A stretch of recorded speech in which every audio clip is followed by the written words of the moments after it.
Chers frères et sœurs, bonjour. Je vous crois bien portant, bien portante. Et j'ai voulu partager avec vous l'idée de l'évangile d'aujourd'hui. Et puisque pour moi ça paraît d'actualité et aussi d'une importance capitale. Les pharisiens, comme d'habitude, approchent Jésus et lui soumettent une préoccupation qui, selon lui, est vide de sens.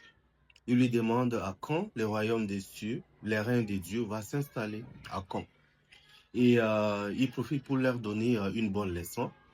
Il n'est pas question de se donner la peine, de s'empresser pour savoir en cas le royaume des cieux, quels sont les signes et tout ça.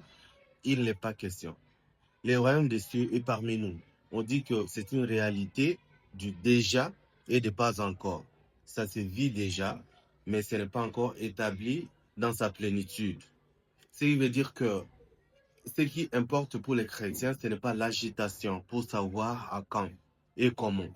Ce qui importe, c'est de mener une vie qui soit en conformité avec ce royaume des cieux. Et quand on dit mener une vie, il y a deux choses qui peuvent nous guider. C'est d'abord la loi de la charité. Lorsque nous vivons d'une manière charitable, dans la fraternité avec les autres, dans la solidarité, nous anticipons cette ambiance du royaume des cieux et nous la vivons déjà ici, cette ambiance, je vais dire. La deuxième chose, c'est le travail. Et le royaume des cieux se construit par des petits actes. Lorsque nous travaillons pour améliorer notre condition de vie, pour améliorer nos milieux, nos locaux, nous sommes en train déjà d'anticiper le royaume des cieux. Mais aujourd'hui, il y a quand même de ces serviteurs de Dieu qui, selon moi, feraient presque office de charlatans, qui alertent les chrétiens, qui les mettent dans une position de malaise, qui les traumatisent concernant cette histoire des royaumes des cieux. Et les chrétiens aussi se laissent parfois entraîner par un tel message. Jésus dit ceci: n'y allez pas, ne courez pas, ne soyez pas agités. Vivez bien, cela suffit. Soyez dans un état de sainteté.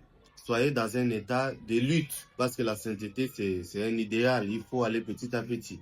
Et voilà, lorsque le royaume des cieux va se manifester d'une manière pleine et que nous devons rencontrer Dieu, ça ne serait que la continuité du bonheur que nous avons déjà construit ici sur terre. Ne soyez pas paniqués, chers frères et sœurs, devant un tel message. Vivez bien dans la quiétude.